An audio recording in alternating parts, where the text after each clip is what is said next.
এই বেডির বিয়ার ভিডিও মানে কয় হাজারে হাজারে আল্লাহ, মানে বিয়ার যে খরচ হয়েছে এগুলা তো পাইবই, মানুষ তো আর মাগনা ইয়া খাইয়া যাইতো না। কিন্তু এই যে ভিডিও কইরা কইরা সারে, এগুলা থেকে ডবল উঠে গেছে টাকা। আসলে মানুষ কি ওনাদের বিরক্ত হয় না এই ভিডিওগুলা দেখা? এই চিন্তাটা করে না যে আমরা যে এত ভিডিও পাবলিক করি, মানে দর্শকরা কি বা যে মানুষগুলোর সামনে যায় এই ভিডিওগুলা কি মানে বিরক্তিকর কিনা? তো 4টা 5টা কন্টেন্ট দিলেই হয়, যেহেতু এটা নতুন বিয়ে না। এর আগে পুরানা বুড়া বেডির এর আগে একটা বিয়ে হয়েছে, এখন আবার দ্বিতীয়বার বিয়ে।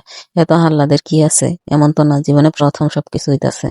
যাই হোক, এখন মানে ওনাদের জন্য বিরক্তিকর হয়ে যাইতেছে ফেসবুক, ইউটিউব যেখানে ঢুকি সেখানে ওনাদেরকে দেখি।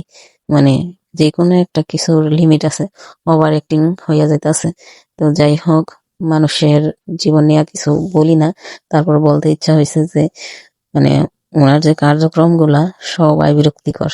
এই মানে কমেন্ট দেখলে মাথা ঘুরে যায়। তারপরে ওনাদের চোখে মনে হয় না কমেন্ট গুলা পড়ে, মানে পড়লে হয়তো একটু লিমিট থাকতো।